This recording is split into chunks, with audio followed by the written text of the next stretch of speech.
Welcome back to As It Should Be. Paul Bertolino here in the world famous As It Should Be studio. There he is. There he is.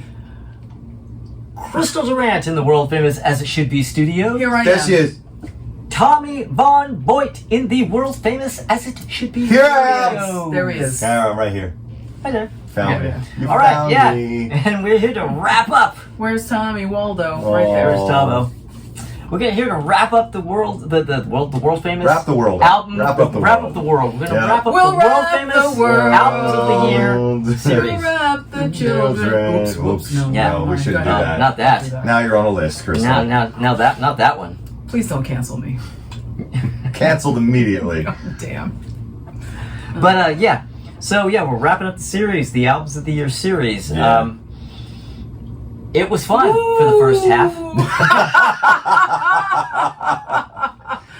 You're not wrong. Yeah, for everyone out there that's been pissing and moaning for the last, I don't know, couple dozen friggin' episodes. Like we have. Yeah. It's like, dude, do you not think we felt your pain? Come on. Yes. Come on. We've done it all for you, Damien. Even Yeah. this guy here who manages to find abundant Paul core for each year still clearly prefers earlier Up decades. until 23, it was 10 songs, right? 10 or 10 albums, albums. yeah. I had What the 10 fuck? albums and I Yeah. had like 8 or 9. It's ridiculous. runners-up. It's goddamn ridiculous, as my father used For to me, say. Wait till the end of the year when we do it's 2024. felt like absolute Oh my work. god. For like the last, I don't know, 25 episodes have just been absolute work.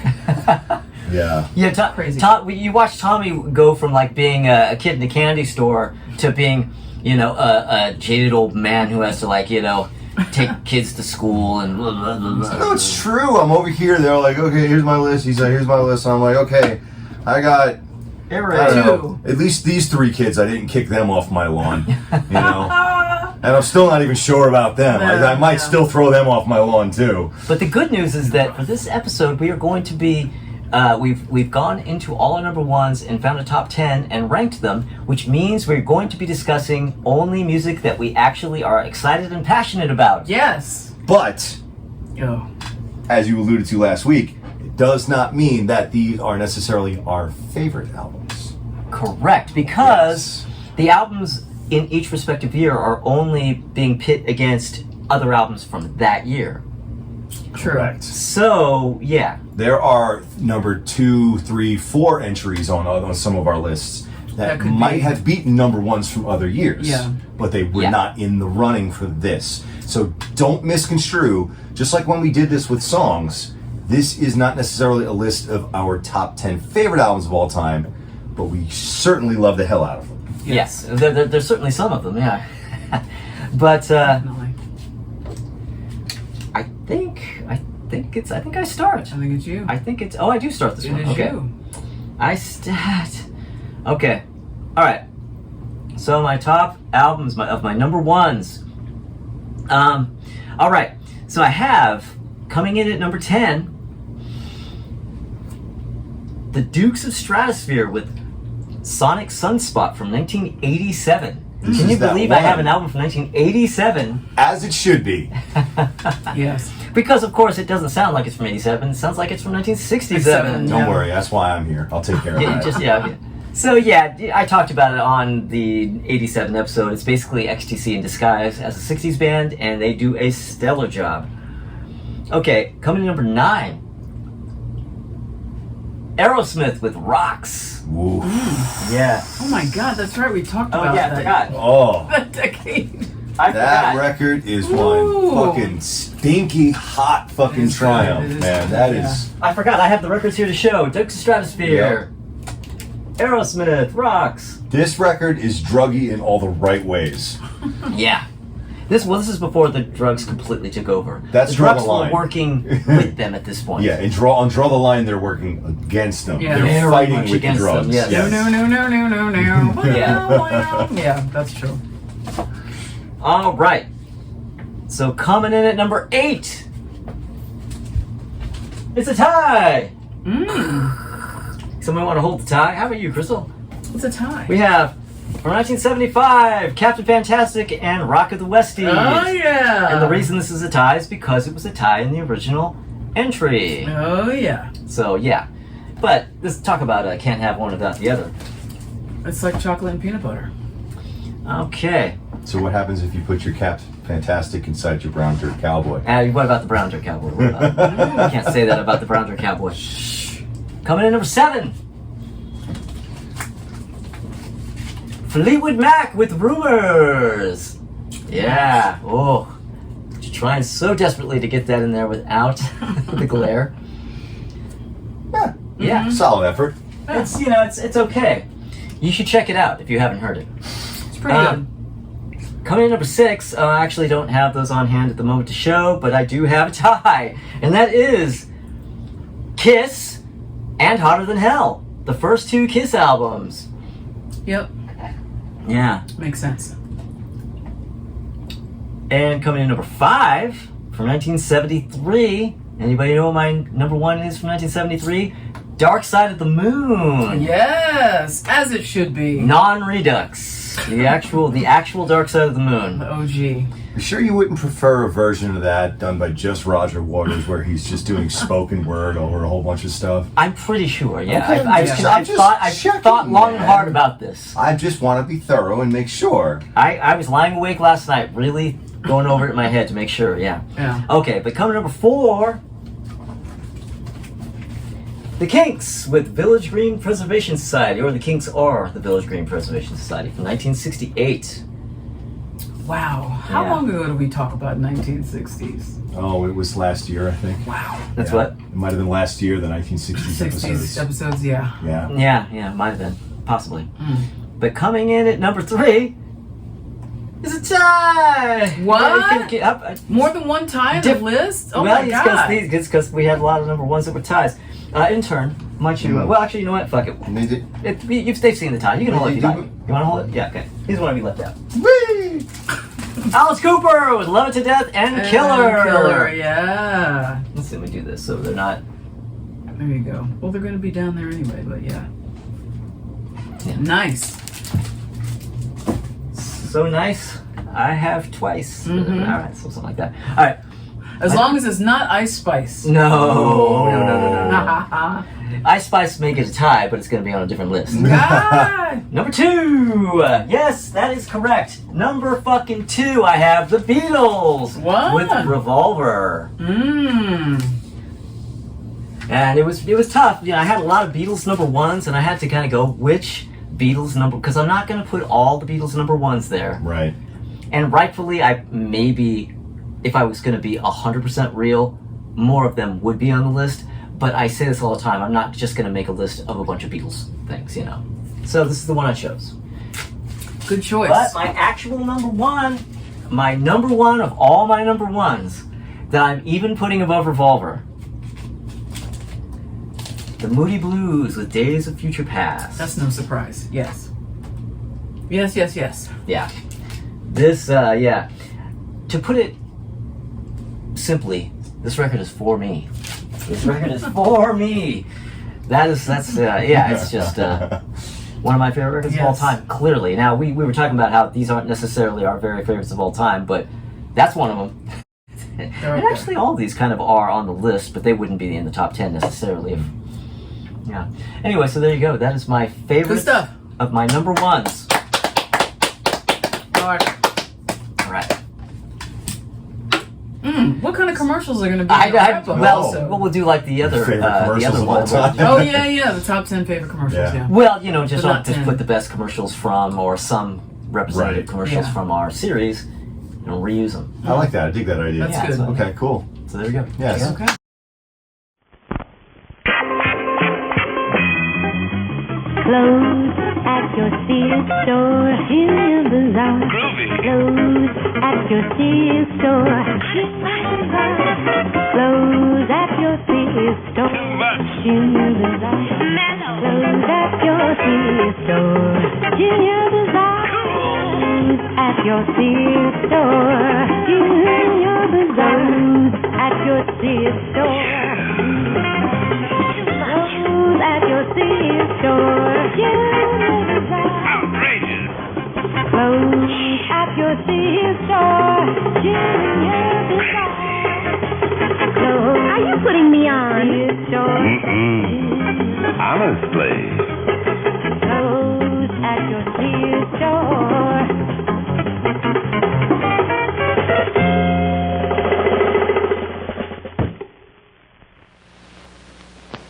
Peter has a lean and hungry look. Yes, and I'm afraid he's sinking fast. We must operate immediately.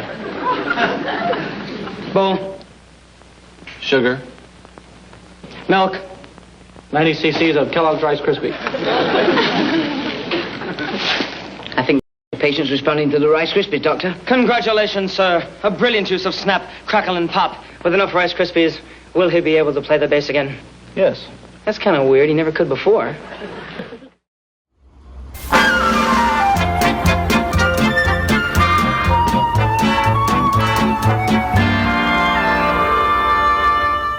Well, all right. Flying time. Okay. I believe Tommy is up next. Okay. So, some of these albums would actually end up in a list of my top 10 favorite albums, but not all of them. Yeah. Because of what we discussed. Coming in at number 10, I've got from 1963, A Christmas Gift for You from Phil Spector. I am not shocked. I am not stunned. I know. I'm not surprised Not at you surprised. at all. No. Yeah. You guys, they know how I feel about this record. My number 9 from 2003. Record scratch. But it will all make sense because it's Permission to Land by The Darkness. Oh, okay. Well, there you go. That makes sense. To say this album was influential on me is the understatement of the century. All right. It was, I mean, honestly, it was a major reason why I just basically walked away from the whole punk rock scene. It was like, I don't do this music anymore. Well, that. I needed, sadly enough, I needed to see somebody else doing it and doing it well for me to say, yeah, I can actually do different music and it doesn't have to be this pop punk stuff. I can do Right. rock and roll and metal and glam and all that stuff. Yeah. You can do what's in your hat. Basically, yeah. Influential. Yeah. Sometimes, I mean, it's not like you need the permission of another artist, but sometimes you need to see somebody else doing it before you're like, why the fuck am I not Sometimes just you doing need that permission too? to land. Yes. My number Zing. My number 8 from 1980, another Phil Spector production, The Ramones with End of the Century. Ah. Oh my God, I love this album. Yeah. Yeah. I continue to not be shocked or stunned. All right, then let's see what you feel about my number 7 from 1971. We've got Led Zeppelin 4. Oh, now that I'm shocked and I'm stunned. I Yes. can't believe it. That's so out of character for Yeah, Tommy yeah. Von Voigt. It's very odd. My number 6, we're gonna fast forward to 1990. Wow, the years that you have are very shocking. All over the place. 1990 is just late era 80s. You know, the 80s is really up to like 1991. Yeah. Queensryche with Empire. Okay. Yeah, I forget Yep. that was late. Yep, absolutely that love that one. Yep, that is the final Queensryche album. As it were. Yeah. Yes. Okay, let's zip back a little bit to 1983 for my number 5 entry. Def Leppard with Pyromania. Okay. Love that one. Absolutely Great love record. that one. Yeah. Now let's go even further back to 1969 for my number 4. And we've got Led Zeppelin with Led Zeppelin 2. Yes, that's right. Led Zeppelin makes 2 appearances on this chart. Okay. My number 3, we're going to have to zip forward to 1977 for this one. We've got Meatloaf with Bat Out of Hell. Oh, yeah. Which can't possibly be a surprise. No. Yeah. No. Now, that is another one that would certainly be somewhere in my top 10. Sure, Of all certainly. time. I would think of most of Oh, these so far. A lot of these would be, yeah. Hmm. Same holds true for my number 2, which is 1976's Boston self-titled debut. Hello. Obviously. Yeah. Obviously. Obvi. Obvi. Yo. Oh, it's my obvi. God, like totes. My number 1 is an album that came out in the one true year. And this actually, not only would this album certainly be in my top 10 of the top 10 albums of all time, but this actually might be my favorite album of all time. It is possible this actually might be. You got the scoop right here coming up. From 1987, Def Leppard, Hysteria. Wow. On top of Boston. Yeah. Wow. Okay. I love this album so much. This album means to me probably what that Moody Blues record means to Paul. I I mean, this album is just everything for me. And you want and you need this album. Yeah. See, now he's gonna be a dick. I'm just bearing my soul. No, I'm making references. Bearing my soul here. I'm making references. And he's just, you know, he's Making just, a reference he's to one of the songs. He's just got to pick. He's got to pick and poke. He's Okay, fine. all right.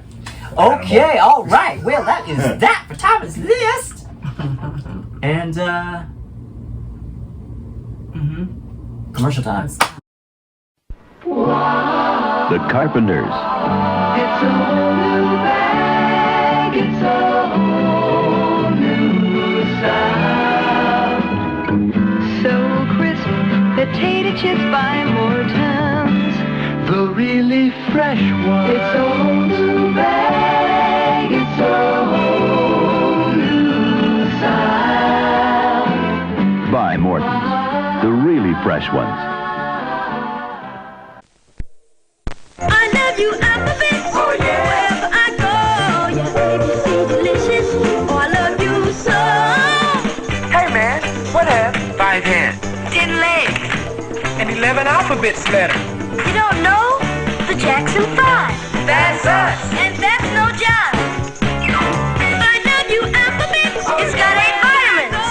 Tell the world. Delicious. Oh, I love you so.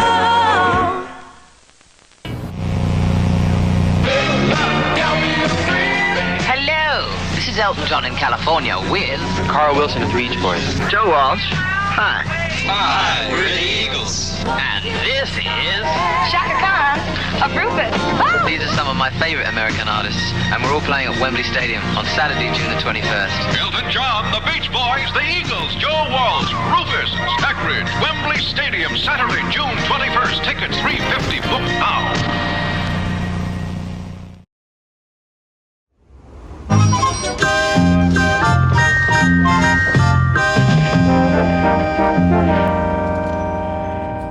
All right. Makes sense, yeah.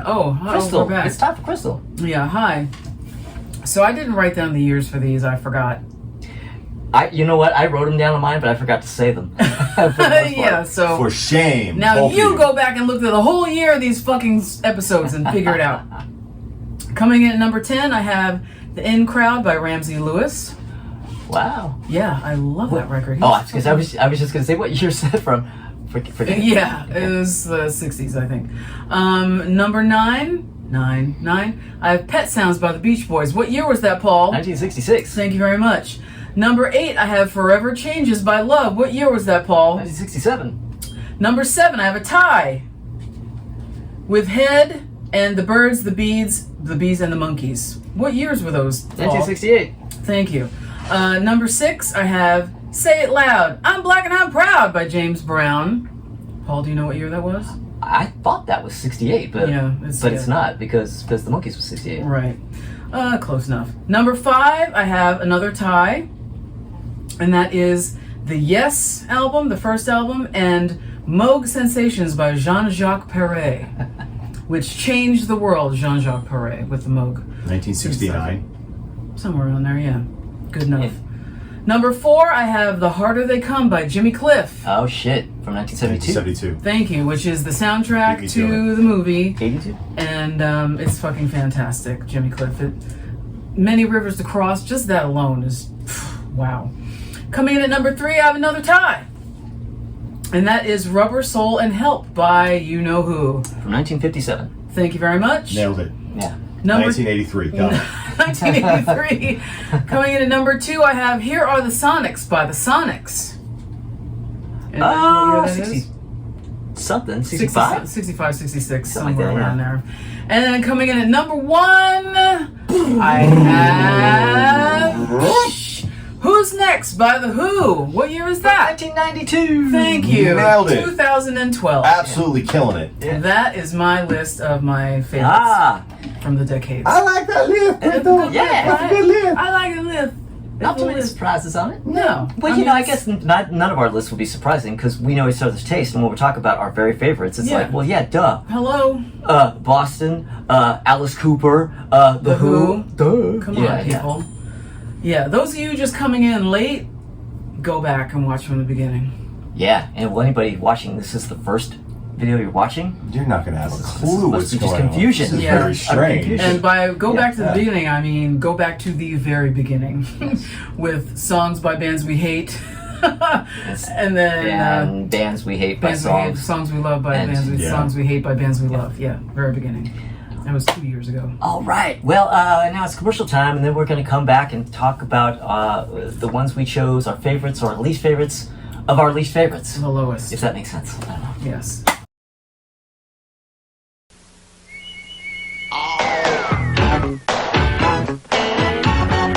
Start with a rockin' hit where Coca-Cola is heard. Add a berry cherry kid, then tell me what's the word. The word out is cherry coke. Now more cherry taste in it. Takes you past the limit. Word out is cherry coke. Cherry coke. Coke. Only Coca-Cola makes it cherry coke. The hottest moves, top athletes, thrilling competition. It's the Crystal Light National Aerobic Championship with hosts Ed Marinero and Kathy Lee Crosby. Welcome to the world of competitive aerobics. Athletes from across America will make your TV sizzle as they go for gold. One finalist will be crowned champion. Find out who. You'll break out into a sweat just watching the Crystal Light National Aerobic Championship. Tonight at 9 on Fox Television, Channel 5. Max, where do you stand on the issue? I love the two-party system. Quite simply, I love to party. After all, what better place could one appreciate the light, smooth taste of New Coke? Rock it, guys! Quick till the rhyme is light, so smooth. D, that's me, so yo, bust the move. No debate, it's great. Boy, it ain't no joke. Tell him, Jay. You go. Word. D that. Two parties or not two parties, there is no question. New way to party. New Coke. Think about it.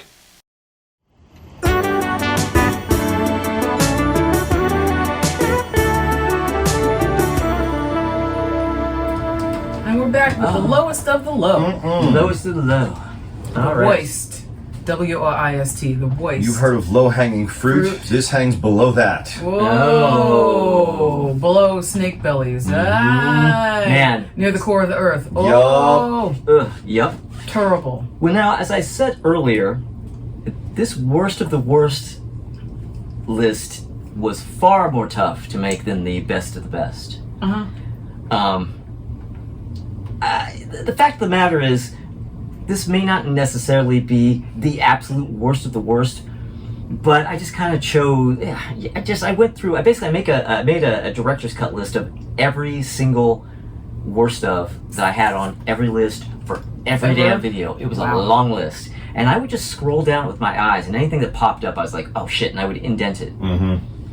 You know, and then I have to go back and kind of choose between those. You kind of have to kind of whittle it down. So this is what I came up with. I do have. There were albums on that list that are probably worse than some of these, but these are all terrible. That's all there is to it. And I don't have them in order. I just have a worst of. So it'll be kind of like 9 runners up and a worst of. Starting with Ricky Seagull and the Seagulls from 1973. Little Ricky Seagull from the Partridge Family. Wow. Little kids singing. Off key and kind of shrill That's and a big obnoxious. Big no. Big no for me, dog. Boy. That is a no boy. Next up, I have D.D. King with "Standing in the Spotlight" from 1989. Yes, yeah. D.D. Ramone goes rap, and as I mentioned in the '89 episode, we're in '89 when Public Enemy are here, but D.D. Ramone is doing like Public Access circa 1981. Okay. He didn't went rap, he went crazy. Well, yeah. Wow. And something I very recently discussed, Roger Waters with "Dark Side of the Moon" Redux. Yeah. Yeah, do I it. mean it's that bad. I mean yeah. Don't do it. No. I don't. We don't want it. We don't want it. Don't like I it. don't want it. 0 stars, can't recommend. No. -0. Peter Criss with "One for All" from 2007. I don't know if anybody went out. I didn't go to Well, do it's it. okay. No. I did. You did. I did. And you survived somehow. I don't know how you came out I think of it's because I only gave I couldn't go beyond 30 seconds for each song. I couldn't, because you get it in 30 seconds. Yeah, no, it's a rough listen. It's a rough listen, really. To say the least. Ooh. Coming up next, actually, is a tie. It's because it's 2 albums by the same band, and I think it's the only 2 albums they have. And because fuck them. Neutral Milk Hotel with On Avery Island and the follow-up In the Aeroplane Over the Sea. Oh, what year was these this? guys. 96 and 98, respectively. Okay, yeah, that was the era of horrible band names. Yes. Neutral Milk Hotel. What do you... Never mind, go ahead. Yeah, well, it's a neutral shit hotel as far as I can tell. And, alright. So, okay. So my next entry is actually a new entry, and I will explain. It's something that I overlooked in 84, but I discussed an album on one of my lists that I kind of conflated with this one. Because there was an album that's not on this list called by the band called The Sports. Or the All Sports Band. All Sports Band, yeah. And I mentioned that they had a really awful song called Hot Cheerleader. Right. And I was going and looking, I'm going, why can't I find the All Sports Band Hot Cheerleader? Because it wasn't them. It was this band, and I forgot about this record. I ran into it when I was in the world famous As You Should Be archives recently, and I went, oh yeah, this! It so should have been in my 84, and it's a band called Puppets. Puppetts with an album called No Strings Attached. Oh God. And it's this Jonesboro, Arkansas band. They put out this private pressing record that is just... I just showed you the cover. I'm going to show these guys the cover. What? Oh my God. Oh, Jesus Christ, no. What is happening? That's what that album sounds like. No. So we have Gallagher here. No. We have Gallagher in the front. We got Marcel Marceau in the back center. Terry Kath over here Terry on the Kath, left. a ladybug lower right. Well, no, this is Cousin Oliver. Oh God, or Minnie Mouse. Wait, is that actually Cousin Oliver? No, Okay. but I mean, you know. With a heart on it. Yeah, so this band, the opening track on their album is Hot Cheerleader. Oh, and the TT is the marionette. Yeah, get it? Oh. This is horrible. I got news for you. The Hot Cheerleader was not going for these guys. Okay. I'm going to assume that there's no way I like this record. You're gonna get pretty. You're kind of hitting pretty close to a bullseye there. Yeah. Because you did play a little bit of that all sports band stuff, and I was like, wait a second though, I kind of dig this. This is a different ballgame. Yeah, right? this is not. No. See, the thing about all sports bands, if you like the kind of music that they play, that kind of mid '80s synth pop, you could potentially like it. This is as hokey musically as it is visually. And the thing the vibe I get from these guys, especially the way they're mugging for the camera, like trying to look serious, is that I imagine they think they're tapping into the Kiss thing. Like, people who don't know us yet think we look ridiculous, but we're cool. just wait till we make it. I feel like these guys are kind of doofy, but I feel like these guys are like, no, we're really totally is he rock, wearing dude. like dishwashing gloves from 1970? Dishwashing gloves. I mean, this is just You know what I'm bad. saying? Yeah. This is so bad. Wow. See, he looks like he's from... He looks like Terry Kath. Oh, poor Terry. But if Terry Kath was dressed up like a mime clown. And if he was still alive at this point. Yeah. Wow. And if he was still alive. Well, yeah. Wow, that's outrageous. Now you know why. I was like, well, I forgot to put this in 1984, but it can't go unmentioned. Be sure to leave that album up. I'll have it up the whole time. Don't just flash it You down have to again, look at that thing. Yeah. Wow. Wee. Okay, so up now to albums that I did have on my list, and here's one nobody in the room is going to disagree with. Captain Beefheart and his Magic Band with Trout Mask Replica from 1969. You know... That's my cover of Captain Beefheart. Well, you know what's funny about this record is that I always go back. Even doing this, I decided to put it on again. You gave it another chance. I gave it another chance. And I was just like, fuck you, stop. You know, I keep running for the football. I keep doing it. Oh. Charlie Brown. So coming up and next. Captain Beefheart keeps pulling the football away. Yeah, just, you know, and then every time. But up next I have I Am God's Project by the Birdwing Kids Chorus from 1982. We talked about this weird, creepy, Children of the Corn. Children of the Corn kind of thing. Yeah, like one of the songs is called "What the Size of Your God" or something. What's the size of my God or something? Yeah. Oh. Anyway, yeah, we go back to 1982. I go in depth about it. You'll see it there. And then up next we have the Woofers and Tweeters Ensemble with Beetlebarkers from 1983. Right. Oh, which is what you think it is. It's dogs barking Beatles songs. And you're thinking, well, that's your worst of the year, right? Because what's worse than that? Oh, no, there's something far worse than that. Far worse than that.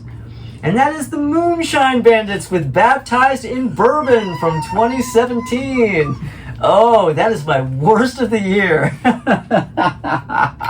Moonshine Bandits. Go back to our 2017 episode to hear all about that. I withhold all commentary.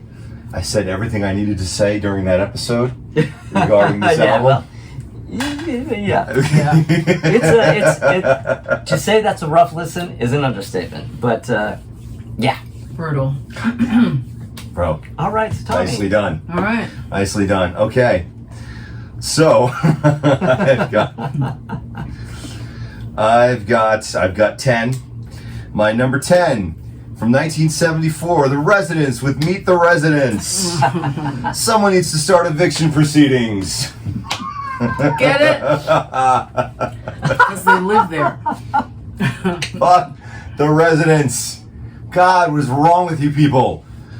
All right, my number 9 from 1980, The Clash with Sandinista. Oh. This album is a gift for people who hate The Clash. Thank you, Tommy. Clash was like, we hear you, Paul. Here's evidence to prove your point. Here, let's make the album you think we're making over and over again. Let's actually just do it for real. Yeah. And they did it. Oh, they did it. Oh, my number 8 from 1990. Vanilla Ice with To the Extreme. Oh. And what I said about this one, and this is a reference, this reference is going to go a little deep. You guys might not get this one. I said, this album makes the Top That scene from Teen Witch sound like it takes a nation of millions to hold us back. That's how unfunky this record is. That's how undope, how unfresh this record is. Well, that didn't keep Ice-T from doing, from working with him in recent years. Well, that's whatever. Yeah, recent years, all bets are off. Ice-T has also played a cop for the last 30 years, so yeah, there's that. Just recently, Ice-T played a giant block of ice shaped like a letter T on Rick and Morty. That's right. So okay. My number 7 from 1984, we've got President Ronald Reagan reads stories from the Old Testament. And Corral. And Corral. The Corral is implied. So Paul took the elevator down. My write-up for this one. I'm out. My write-up for this one. I said, the damage this man did becomes harder to ignore with each passing year. Here he is with the famously kind and level-headed God of the Old Testament. Hey, what could possibly sound wrong? Yeah. Well, if you're down, you might as well stay down, because here we have from 1977, the Beach Boys with The Beach Boys Love You. What I have to say, I said these guys were in such a good spot at this point in time, creatively, financially, and mentally. Damn. Two things. What? I like that record, and you're not wrong. I fucking love that. I love that. I love that. Oh my god. Okay, so my number 5 from 1983, we've got Black Sabbath with Born Again. Oh wow. And I wrote this album is a vile piece of shit from start to finish. It doesn't just need to be remastered. And a remix won't cut it. It needs to be replaced entirely. It needs to be rewritten. Rewritten, re-recorded. Everything. Oh, God, I cannot stand that album. Oh, I hate that album. They are eventually going to actually remix it. I know. They've been talking about yeah, I think it's going to be the last one, because they redid all the Tony Martin era stuff. I think Born Again is the final one they're going to do. That they have to get to. Which tells you something. They did the Tony Martin era before they tackled this. Yeah, but there's some fire on those Tony Martin records. This thing's... Well, yeah. This is just... There's no fire. But in terms of prestige, that's going much deeper. Oh, before, yes. You know. Yeah, they skipped entirely past an Ian Gillan record, like I always do. My number 4 from 1966, Staff Sergeant Barry Sadler with Ballads of the Green Beret. Blind Patriotism. Yay! Yeah. My number 3 was on your list as well. I forget where you had this one ranked. Before I read this one off, the fascinating thing about this one is this is not the only example of somebody from the rock world losing their mind. Okay, so 1989, Dee Dee Ramone / Dee Dee King standing in the spotlight, and my write-up for this one is just heroin is a hell of a drug. But I've recently discovered, as I've been getting into some like plasmatic stuff, Wendy O. Williams, the final Wendy O. Williams record is not the Maggots record. She put out a record in 1988 called, I think it was called Baddest Deafest. Oh, I haven't heard of it. It's a hip-hop album. Oh. Wendy O. Williams did a hip-hop album the year before Dee Dee Ramone did his, and it's like the same. Oh. It's basically the girl version of Standing in the Spotlight. Wow. And it's something that, you know, I couldn't add it to this list because I'd never made any of the previous lists, because I just only recently discovered its existence. But well, I mean, you know. You need to listen to the first 15 to 20 seconds of each song and just be like, oh. And that's all you need. You don't need entire songs. You just need to know. You just need to know. Oh, I need to know. I need to know. Yeah. I need to know. My number 2, I will never, ever, ever, ever understand for this. I've never understood the love for this album, and I never, ever, ever will. And that is 1969's Trout Mask Replica by Captain Beefheart and his Magic Band. Yeah. It is just a huge pile of shit. Well, I do kind of understand it, but well, yeah, in the way that people who are intentionally being contrarians musically. There is that, but it is also like an aesthetic. It is a thing that people genuinely are into, you know, kind of like you got to think about how like your grandpa probably thought the music you liked was just a bunch of screaming, and it's kind of like that. And I don't mean to really be defending that album because it was on my list too, but I realized that it's just not for me. Yeah, it's not for me either. Yeah, I mean, and it's not good, but no, but I do kind of understand why certain people like it. I don't. Yeah. You are a kinder, more understanding person than I am. It's the people with outsider music. It's the people who like Frank Zappa. It's the people who like Can. It's the people who like Wire. It's the same thing. It's like, I don't think that they're being completely contrarian. I think the people who make that music are obviously, you know, stretching the bounds of what we know as music.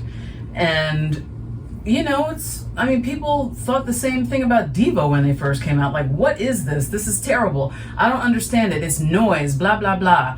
Even though it is structured. But this shit is way not structured. Frank Zappa was structured for sure. This shit is But that stuff noise. is like beyond the beyond. And I feel as though, it's either for you or it's not for you.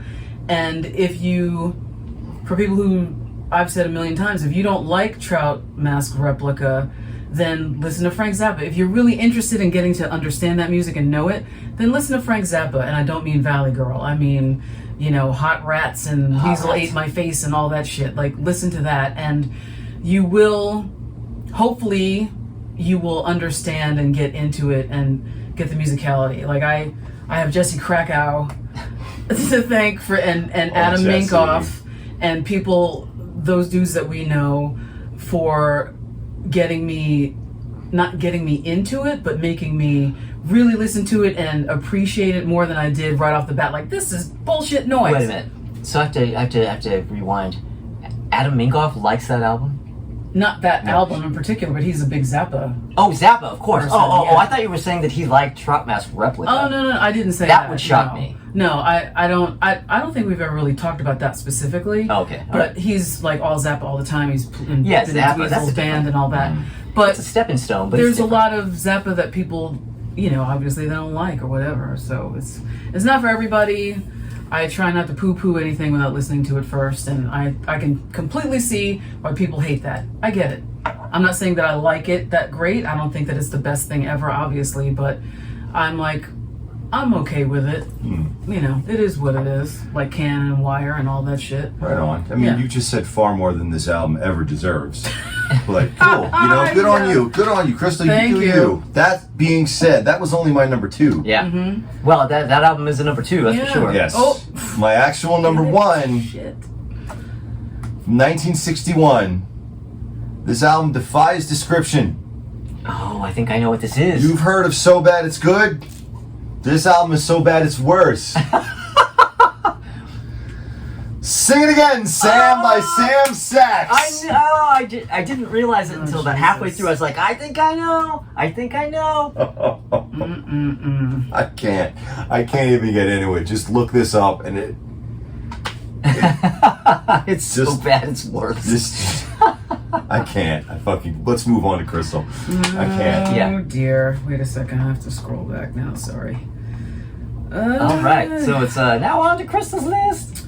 All right. We did the best. Now here's the worst. The worst of the worst. Coming in at number 10, the Chipmunks Sing with Children and Corral.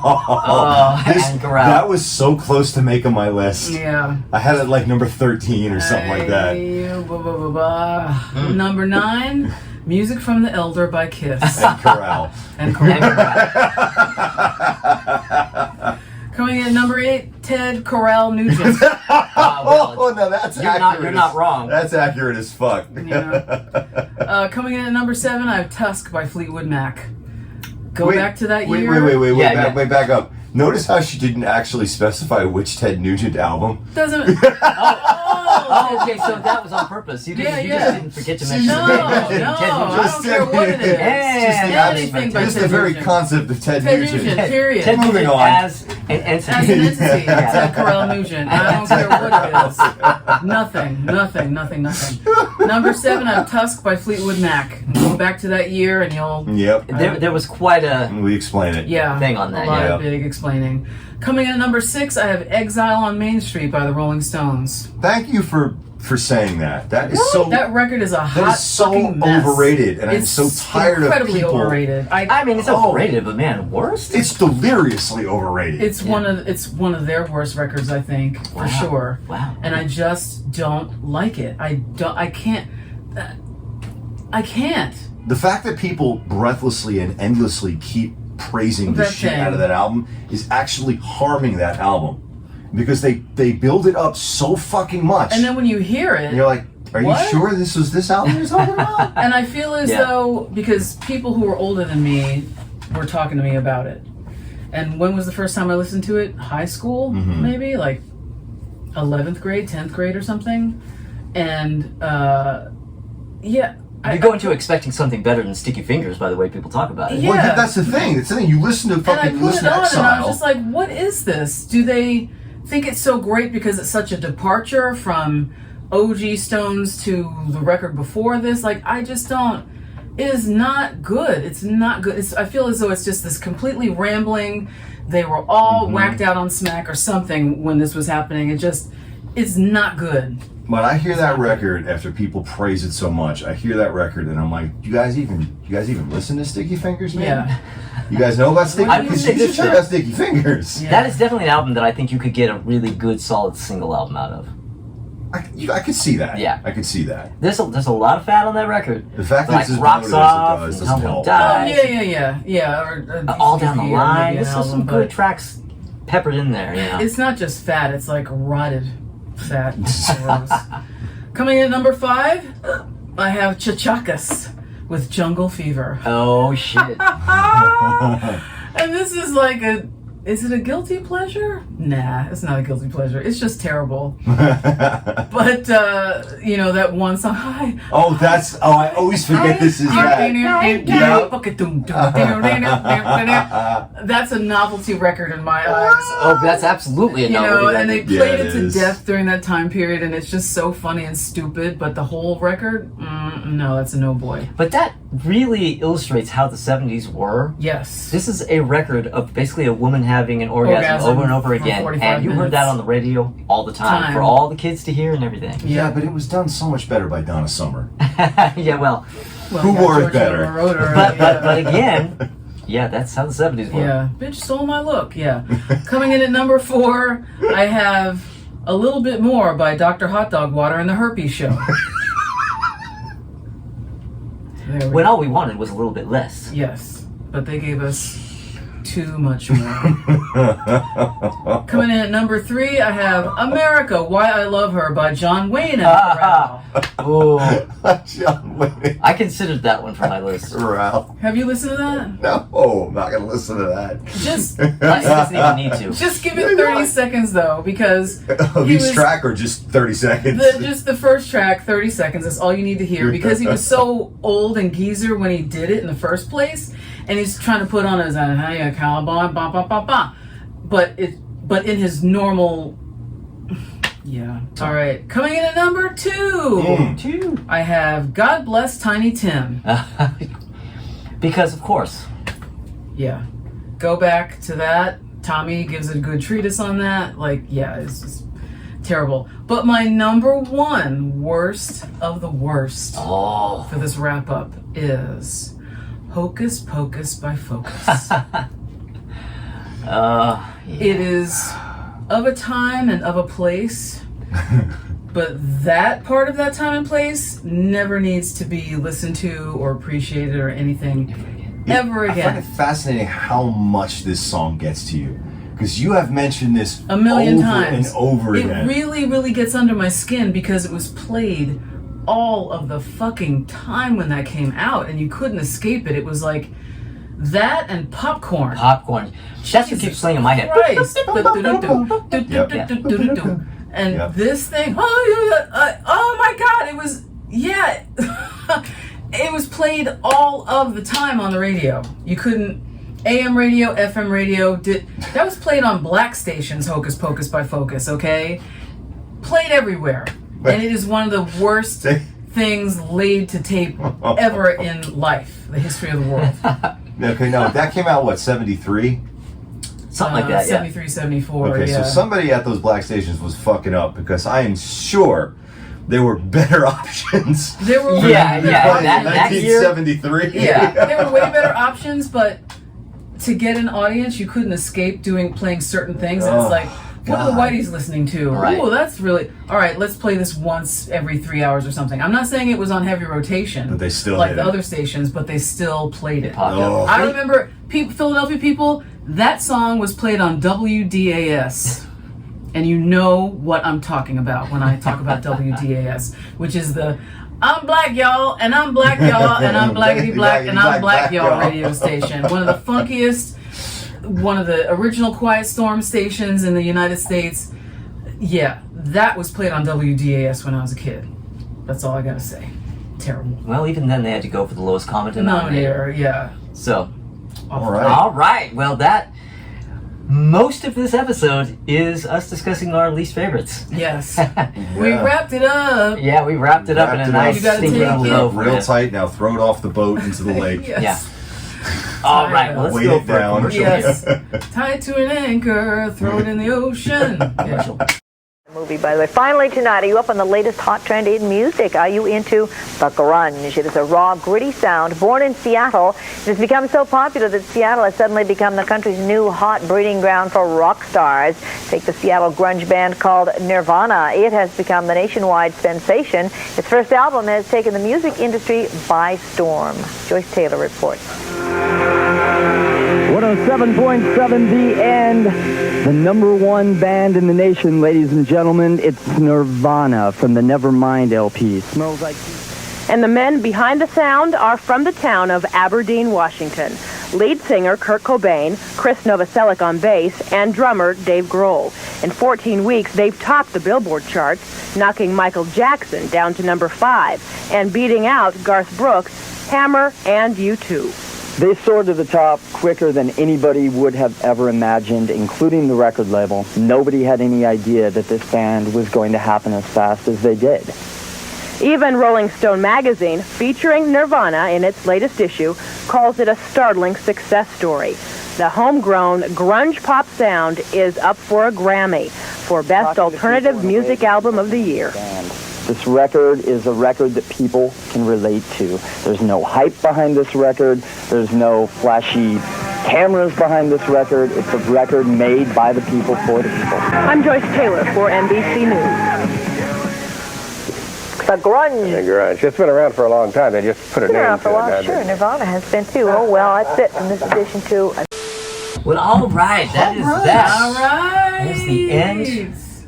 Our audio's on. That is the end of the Albums of the Year series. We wrapped it up. We wrapped it up. And I want to just thank all of you out there that stuck with us till the end of this. I know that it was... It was hard for a lot of people. It was a bit of a rough ride towards the end there. And it was a rough ride for us. But you really toughed it out. So you people who still put up your lists and the ones that include your singles from that...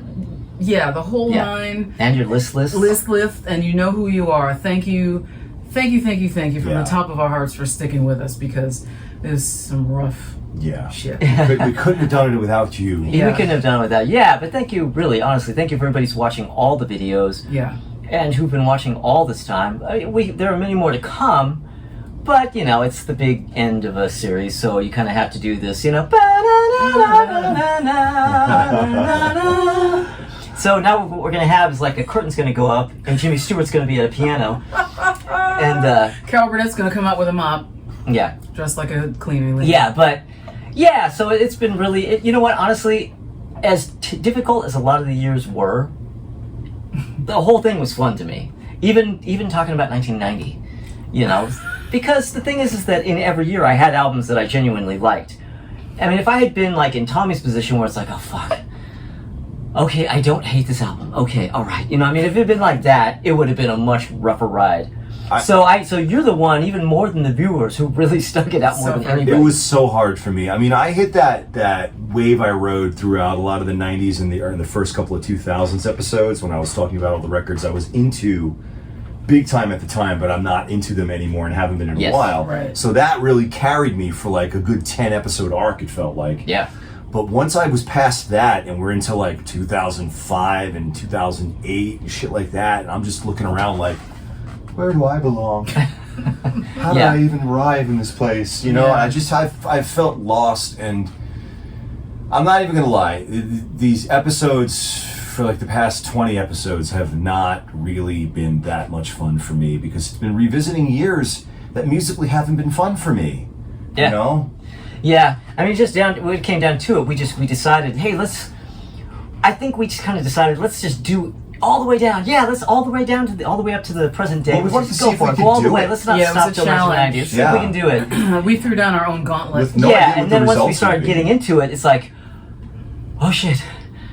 All right, no, we can't turn back now. I'm in like 2011 and I'm like, there's like 12, 13 more fucking episodes of this. I'm like, what the hell did I agree to? So now we're past it all. Yeah. All the people that have been out there like, why do you guys keep going with these years? You got to change it up. You got we know, we heard you. We heard you. But also because there were people who liked it. Yeah. Younger people. Yeah. Who like to listen to stuff, and then aside from people who somehow miraculously found stuff that they liked all the fucking time. You know what I think? I feel as though the algorithm as an entity just loves you. And I'm not sure if it's because, like, way more than me, I definitely am not looking at stuff on YouTube, or I get very few suggestions because I'm such a fucking crank-ass old fogey who still just listens to Pink Floyd and Prince and all that shit every week. And I'm not exploring, I'm not out looking, and I count on you to tell me, oh, you're gonna like this is new, blah, blah, blah. You are my antenna to that world, because I'm Alright, not. okay, well, there's Sloan, there's Red Cross. No, sorry. Red Cross I knew about already. You make a good point though about him. I mean, you put me to shame in terms of your willingness and your ability to go out there and find stuff that connects to you. And I'm so like, everything sucks. This has basically made it clear that I am not putting remotely enough work into staying relevant and trying to find stuff that speaks to me. I'm just not. Well, it has to basically land in my lap. It's just a motivation thing. I got motivated because, or I've been motivated to do this for the last 10 or 12 years because, and I talked about this before, in the early 2012 to the teens, maybe 2011 or 2012, I decided that year at the end of the year that I wanted to see if I could find 10 songs from that year that I liked and make a list. And I managed it. So I did it again in 2013, and then it turned into albums. So I got into this routine every year, starting then all the way through to now, where every year, throughout the year, I keep an eye out. If I see somebody talking about an album, it sounds, like, oh, maybe I listen. Videos I watch from people in the vinyl community, they talk about an album, it kind of like, I'll go check it out. And so I'm always on the lookout because I just got in the habit of it. Yeah, my eyes are closed. Mine are also closed. I haven't been doing anything remotely like that. Like I was saying, it has to basically land in my lap screaming and waving a flag. And kicking. And so then when we would come up to each one of these years, I'd be basically like, I have to relive that year all over again and now go through with the hopes of finding something that I actually like. And, honestly, there's just not enough time in a given day to really do that effectively, not anywhere remotely as compared to if you lived the whole year and were keeping your ears and your eyes peeled for something that might resonate with you. Yeah, definitely. Yeah, no, it's true. And I think I would have every bit as difficult of a time if I was in your position and I wasn't already kind of in that mode of looking as time went on.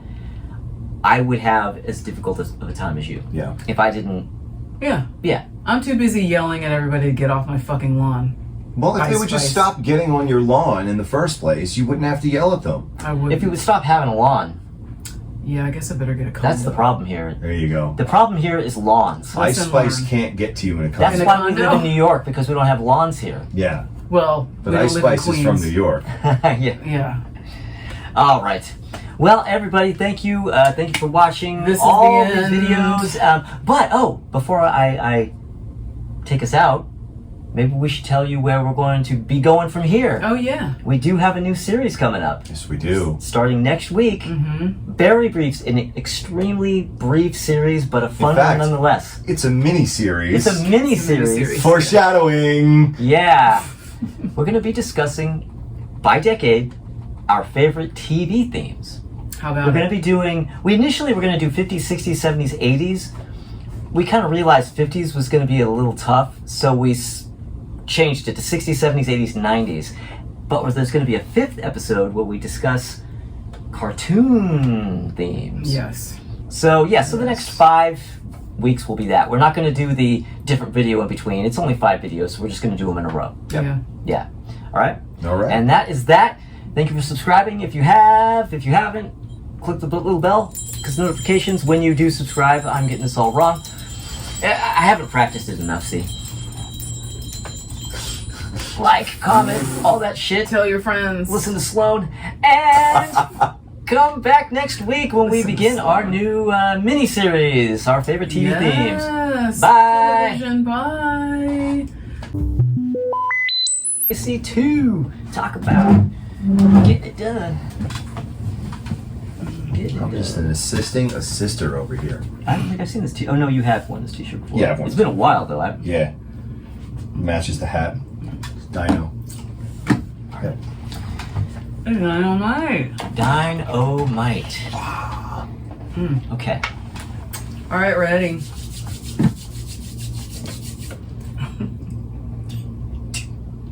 What up?